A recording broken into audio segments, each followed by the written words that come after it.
बिहार की औद्योगिक राजधानी और लेनिनग्राद की धरती बेगूसराय की चर्चा 2019 के लोकसभा चुनाव में जबरदस्त थी। फायरब्रांड नेता गिरिराज सिंह के सामने उस वक्त सीपीआई से टक्कर दे रहे थे कन्हैया कुमार। अब एक बार फिर से चुनावी मंच सज रहा है। ऐसे में हम आपको बताएंगे कि कौन कौन है बेगूसराय के दावेदार, यानी लोकसभा चुनाव में किस टिकट से, किस पार्टी की टिकट से कौन चुनाव लड़ेगा। नमस्कार, प्रणाम, बिहार तक देख रहे हैं आप। मैं हूं आपके साथ इंद्र मोहन। बेगूसराय 1972 में जिला बना। इसकी लोकसभा की सीट आज़ादी के पहले चुनाव 1952 में ही अस्तित्व में आ गई थी। इन 70 सालों में लोकसभा क्षेत्र की तस्वीर भी बदली और तकदीर भी। 2019 में एनडीए एकजुट था और विपक्ष बिखरा हुआ, लेकिन इस बार की राजनीतिक तस्वीर बदली हुई। पिछले चुनाव के मुकाबले इस बार महागठबंधन आकार ले चुका है।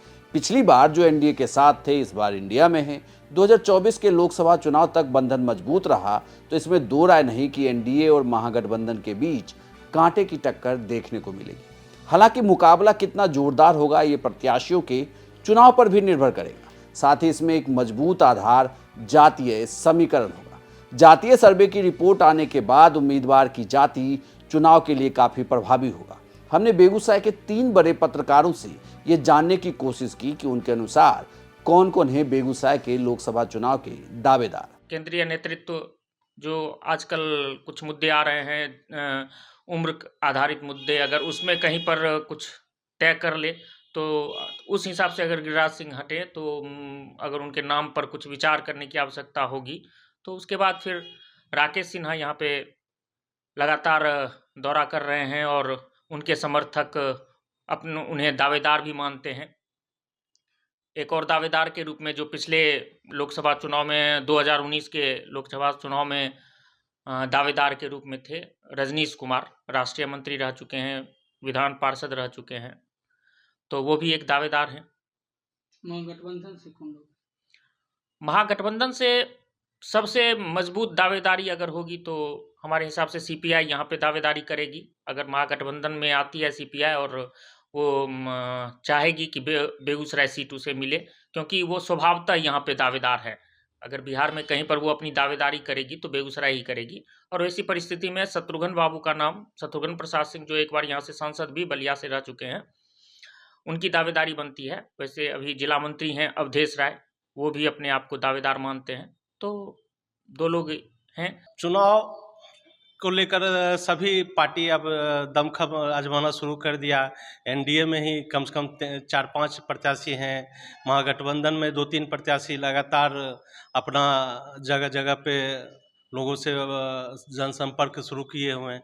तो कम से कम लगता है कि इस बार दावेदारी बहुत मजबूत दोनों पार्टी से मिलेगा। कुछ स्थानीय का मुद्दा भी यहाँ के लोग चाहेंगे, तो ये सब उठ सकता है। वर्तमान सांसद की जो छवि है और जो भी ये पिछली बार भी जो जीते वो नरेंद्र मोदी जी के मोमेंटम पे जीते हैं, या उनकी जो उन पब्लिक इमेज जो उनकी है या उनकी जो डिमांड है, तो जो भी वोट बीजेपी के लिए पड़ता है तो वो नरेंद्र मोदी के नाम पे पड़ता है। तो उसका लाभ अगर मिलना होगा तो किसी को भी मिलेगा, जैसे गिरिराज जी को मिला, उसी तरह कोई भी कैंडिडेट होंगे तो यही लाभ दूसरे कैंडिडेट को भी मिलेगा। अब बात अगर दावेदारों की करें तो बेगूसराय की सीट से अलग अलग दलों के अलग अलग दावेदार हैं। कोई जाति के कार्ड पर दावेदारी दिखा रहा है तो कोई पार्टी के बैनर पर। एनडीए से दावेदारों की अगर बात की जाए तो वर्तमान सांसद गिरिराज सिंह के अलावा राज्यसभा सांसद राकेश सिन्हा लगातार क्षेत्र में जाकर अपनी दावेदारी अप्रत्यक्ष रूप से जता रहे हैं। वहीं पूर्व विधान पार्षद और पूर्व राष्ट्रीय मंत्री रजनीश कुमार भी एनडीए की ओर से दावेदार माने जा रहे हैं। वहीं महागठबंधन की बात की जाए तो बेगूसराय सीट पर सीपीआई अपना दावा ठोक रही है और पूर्व सांसद शत्रुघ्न प्रसाद सिंह और पूर्व विधायक अवधेश राय उम्मीदवार के रूप में दावेदारी पेश कर सकते हैं। अगर सीट कांग्रेस के खाते में जाती है तो पूर्व विधायक अमिताभ भूषण और जेएनयू के पूर्व छात्र संघ अध्यक्ष कांग्रेस नेता कन्हैया कुमार भी दावेदार बताए जा रहे हैं। अगर सीट आरजेडी के खाते में जाती है तो पूर्व उम्मीदवार तनवीर हसन और विधायक राजवंशी महतो प्रबल दावेदार यहां पर हो सकते हैं। पिछले चुनाव की तरह इस चुनाव में भी मोदी मैजिक एक बड़ा फैक्टर होगा। गिरिराज सिंह ने मोदी मैजिक के रथ पर ही सवार होकर जीत हासिल की थी। सांसद गिरिराज सिंह को दोबारा उम्मीदवार बनाया जाता है तो देखने वाली बात यह होगी कि क्या इस बार पार्टी उसी दमखम के साथ खड़ी रहेगी या अंदरूनी कलह कहीं दूसरों के लिए मौका तो नहीं बना देगी। महागठबंधन में राजद, जदयू और सीपीआई का वोट बैंक एक होगा नहीं, ये भी देखना होगा। अगर एक होता है तो इसका लाभ उन्हें जबरदस्त मिलेगा। यहाँ यह जरूरी है कि इंडिया गठबंधन उम्मीदवार उतारता है तो वह किस पार्टी से और उसकी जाति क्या है। बेगूसराय में सबसे अधिक भूमिहार मतदाता है।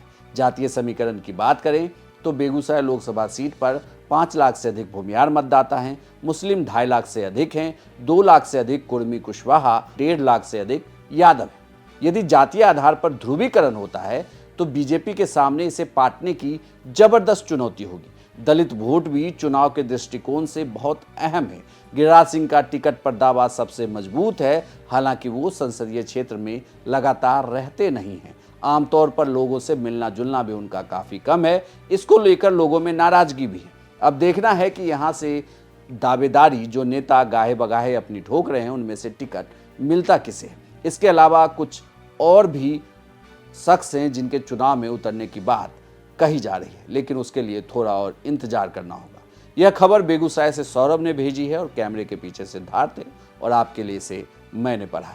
कमेंट बॉक्स में आप जरूर बताइएगा कि बेगूसराय से टिकट का दावेदार आपके अनुसार कौन होना चाहिए।